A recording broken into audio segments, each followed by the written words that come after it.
Hello, everyone. Welcome to another episode of What's Next with Ronika. Before we get started, you guys all know how I like to get started. So I'm going to say a fun fact about the world and a fun fact about myself. So starting off with a fun fact about the world, did you know that frogs don't drink water? They just absorb it into their skin.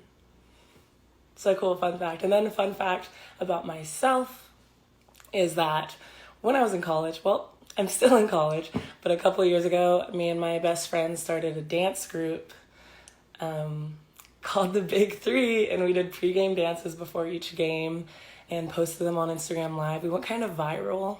It was kind of a big deal. If you want to go to my page, you can see my dance moves. But yeah, that's a really big fun fact about myself. I'm a volleyball player and dancer. Who would have thought? Okay, but let's get into it. Welcome back to another episode of What's Next with Ronika. If you're just tuning in for the first time, we got our guest in here right now, but it's a series where I go on live with former student athletes who are now in the sports and entertainment industry just to talk about what's next and how they got there. So for today's guest, you saw her in here, Lele_Sun. We have Talaya Wilkins. She's a feature producer for ESPN Original Content with ESPN Plus. She's a Sienna women's basketball alumni. When she was there, she was known as a player who brought tenacity every time she stepped on the court. And she was a 5'10" guard who can beat people off the dribble and then finish them off in the paint. So throughout there we go. I already had it copied. You can ask questions in the question box. And when we get to the end, we'll be able to answer those for you. Or she'll be able to, not me. Great. But yeah. Hello. Hi. Hi, how are you? I'm good. How are you? I'm good. For having me. Really appreciate it. I feel worthy. I feel worthy that you came on. But while we get started, you went to Sienna College, which is a small liberal arts school. In 2018, they had a little over 3,000 students enrolled. And I think small schools have like almost not a bad reputation, but people think you have to go to a big school to get your foot in the door and talk to the right people. What would you say about your experience at Sienna College that would kind of prove those ideas to be wrong? Oh my goodness, so many takeaways. I agree. Coming in high school, a lot of kids have this mindset that if you go mid-major D1 or if you go to a small school, you're not going to get the same experience. The biggest takeaways for me, just the family-oriented community. Having your professors know you by name, not just by, face or number or anything like that. I think there's definitely perks to going to a small school, including getting to know the cook staff and, having those special meals, waiting for you in the back of the kitchens and things of that nature. There's a lot of perks, but I would say the community, the family-oriented aspect that you get from a small school, for sure. Did you ever feel like you were limited to resources, that you could have had more if you went to a big school? No, not at all. Not at all. And it's not have that comparison, but what I would say, I never felt like I was lacking anything. From, academia to, just the attention to, to my growth on the court and off the court in the classroom. Yeah. And when you graduated from there, it was in marketing and management. How did that then transfer into becoming the producer you are today? Oh man, that journey. So I was a business major, marketing management major, writing communications minor. And all of my sports internships were all of my internships really were sports related. So I think that just having that strong resume and the connections that I had with, some ESPN talent kind of like just helped. And I honestly tried to just get an internship at ESPN. I think it was my sophomore year. And that process took 18 months. And by the time I got a phone call, I was literally like 3 or 4 months from graduating. So at that point I needed a job, Yeah. I started to inquire about their entry-level positions. I went through a 3-month interview process, and I think they put the offer on the table literally 2 weeks before I graduated. So the option was, do I go overseas and play ball, or do at ESPN? I think in hindsight, 2020, I think I made the right choice. I think you did too. But for obtaining an internship, I think, especially one with ESPN, you have to stick out. Like they're not just grabbing anyone. So what advice can you give to student athletes or any student that is trying to make their resume stick out above the rest? Well, you got to go beyond the resume. I'm Mhm. a lot of student athletes now that are showing up at conferences that I did not have access to, in high school or undergraduate. And just to have those resources. LinkedIn is another great resource. I tell a lot of my mentees, be on LinkedIn as often, if not more, than you are on Instagram, or Facebook, the social media platform, because these are tools that we did not have. I'm dating myself back in '07 when I graduated, and we just, I think Facebook had just launched like 2 years prior to that. So we didn't have a lot of the resources that they have today. So take advantage of that. It's so much easier to connect with people from your couch today than ever before. And I Yeah. think it's, you do yourself a disservice if you do not take advantage of it. And then I didn't know how long the process to get the internship was for you, but right after you graduated, you were with NBA Pro Agency and then ESPN, where you've been ever since. Right. What did you learn? What were the hardest things about your beginning stages that have molded you into who you are now? Never say yes to the first deal. And I had to, Ooh. what I mean by that is when ESPN called me, I was just trying to get an internship as a sophomore. By the time they put the offer on the table, it was for an entry level position. So when they called me to make the offer, I said yes right away. I didn't ask for 24 hours notice. I was hours to think about it, to sit on it. I didn't counter for a better offer. I didn't even tell you what I Like whatever you have for me, I'll take it. know. And it's so easy to get lost in the brand and who you're associated with. So if I had to go back and tell myself, just take a deep breath, be appreciative for the offer, ask to sleep on it, ask for that 24 hours, Mm. discuss your mentors, your family, and then maybe come back. And I made the big mistake of telling them that I could start right away. I mean, it was just crazy. So graduated 2 weeks later, and 2 weeks after that, I was commuting from Brooklyn, New York, up to Bristol. And for those who are not used to the East Coast or not familiar, it's about a 2 to 2.5 hour commute each way. So I wasn't prepared, apartment lined up, and any of those things. So but it taught me never to say yes to the first offer ever again. Mm. You know. Yeah. But you've been a producer for almost like all things Yeah. NBA, ESPN, Sports Center. I think it would sound a lot better coming from you than from me. Can you highlight some of your top career moments? Okay. So I would say for the first 11 years of my career, I was on the studio production side. So I had stints on Sports Center, First Take, His and Hers, SE6, Get Up, Outside the Line. And that's just in studio. And then I've done a number of remote events. I've probably done 5 or 6 NBA finals, ESPYs and Emmys red carpet events. Did a college football bowl game, and that's field after the game. Really a surreal feeling. And then I made the pivot. I made the pivot a year ago to switch to original content, and now I project manage a lot of our third-party production teams, which involves editorial oversight, creative input, just a lot of managing the internal teams to make sure the content is across all platforms. Yeah, it sounded a lot better coming from you than it did from me. Okay, mouthful. A mouthful. It is. But what does, we're in weird times right now with the Rona hitting the world. Yeah. What does your job look like right now? Thank God for home offices. I'm incredibly blessed that have set up shop in my office. So I'm there 9 to 5. It's important for me to have routine, to stick to it.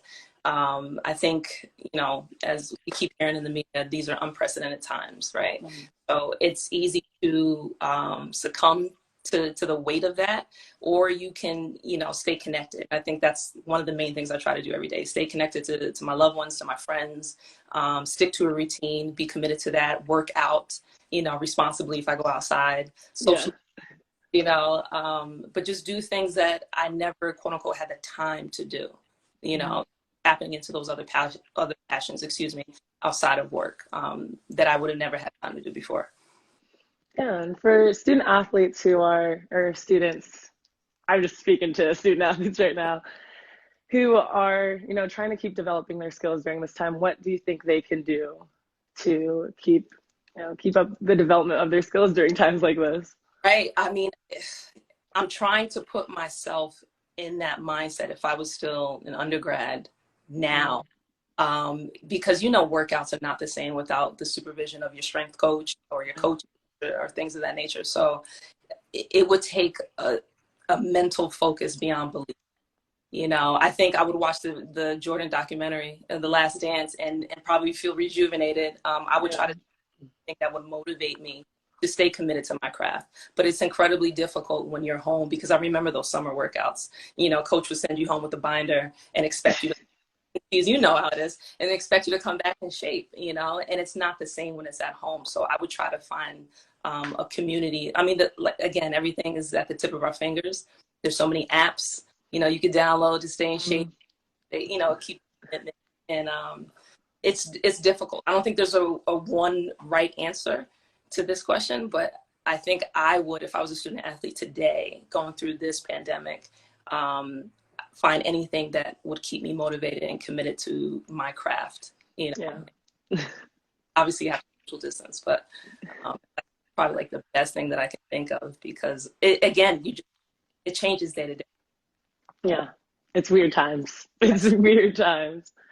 But in way simpler times, where you still are a mentor for the Winning Edge Retreat, been a mentor to a bunch of student athletes, and for current viewers and for game changers, what were like the top 3 things you wanted people to leave knowing from your message?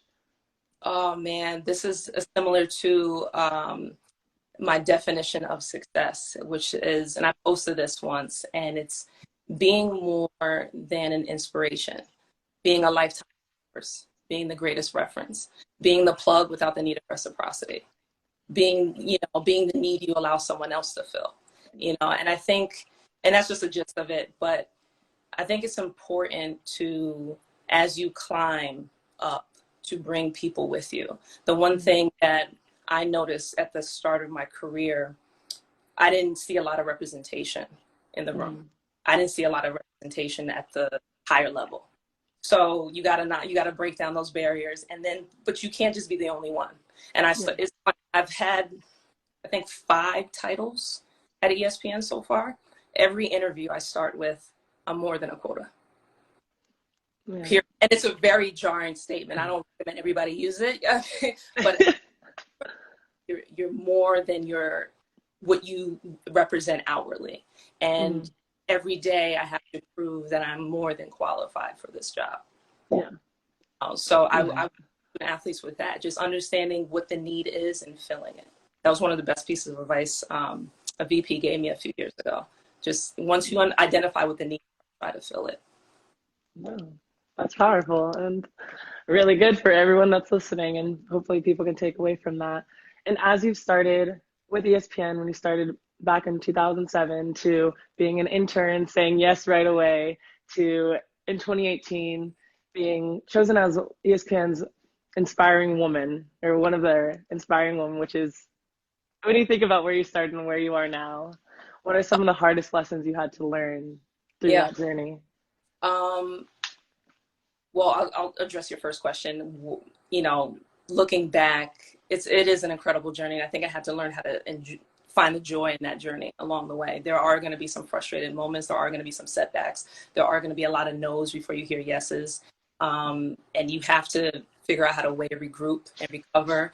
You have to figure out a way how to surround yourself with community, mentors. I have an amazing life coach. Shout out to True Blue Consultant. I have to surround yourself around people who are just as invested in you as you are in the job that you're trying to do every day, and not lose sight of that. And once I started to develop that team of people, I was so much better off. The idea is to work smarter, not harder, right? And I think in my career I was so stubborn because I thought just my work ethic would speak for itself, and it's just too competitive. It's way too competitive, So you just have to align yourself with people, of influence and people who are seasoned in the industry that you're in, and take advice. I'm okay with not being the smartest person in the room. I'm like a sponge. I want to gravitate to people who can, you know, make me the best version of myself. So, so looking back, that's probably like the biggest changes that I've made in terms of my career here. So we're going to open it up for questions. oh, You guys can continue to ask questions in the question box if you have them throughout. Dun, dun, dun. You touched on this a little bit, but mentoring is a pride of your brand. Why is it so important to you? representation. You know, we be the only ones in the room all the time, every time, you know, and I think there's strength in numbers. I value diversity of thought, and I value diversity of thought within our own community. And I think people lose sight of that. I cannot represent, although I do it proudly, but I cannot represent every Black woman in this industry. You know, I can't because we have too many different, you know, backgrounds and upbringings and beliefs and, you know, and values. And it would be wrong for me to be the one sole voice. So bringing people in, you know, like being more than the quota, you know, just seasoning, you know, my mentees. And I also find joy in that. It's my way of also giving back in an impactful way.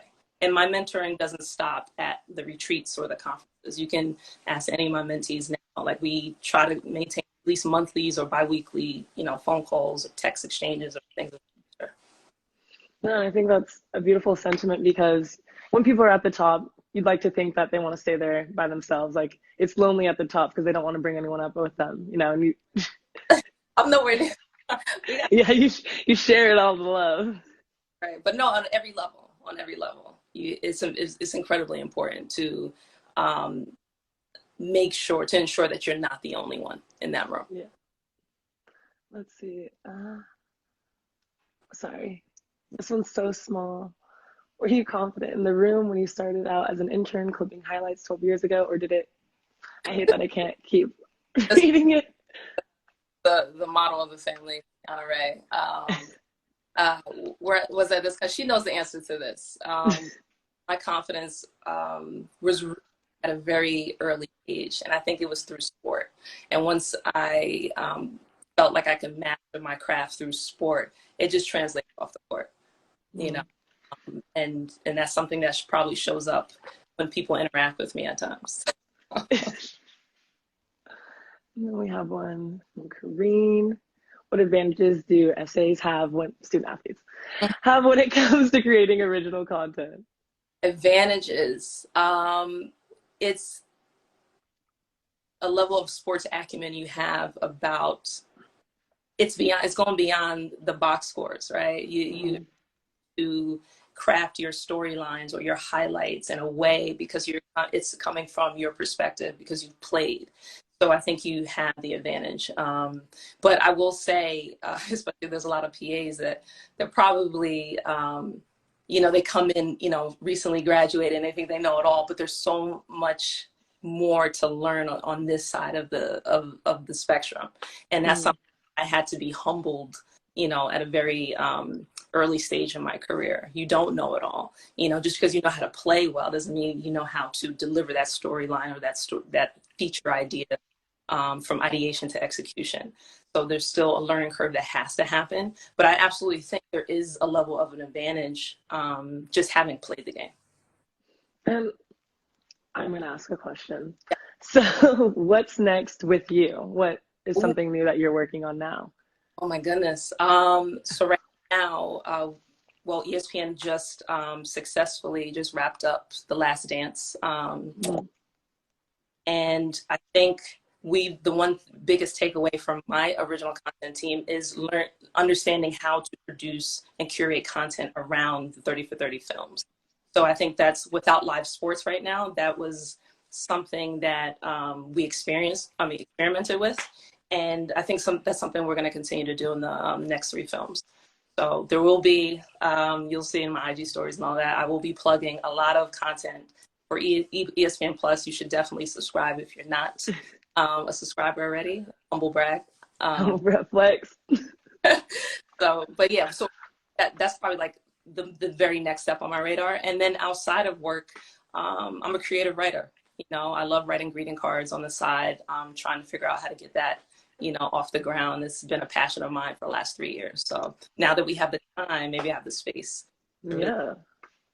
Well, I can't wait to keep up with you and everything that you're doing. Thank you so much for being a guest No and problem. sharing all the wisdom and advice that you had for all the viewers and for me. Mm-hmm. Anytime.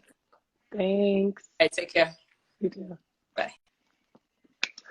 All right, guys, that was another great episode. Next, we're going to have Brianna Gladley, and she comes on in like 10 minutes. So don't go anywhere.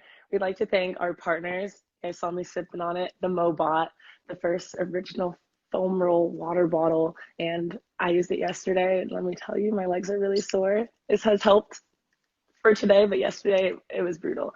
And also, I know everyone's on Amazon right now, so don't even lie and say you don't use Amazon because it's like 1-day shipping. So when you buy something, go smile.amazon and select the winning edge as your charity.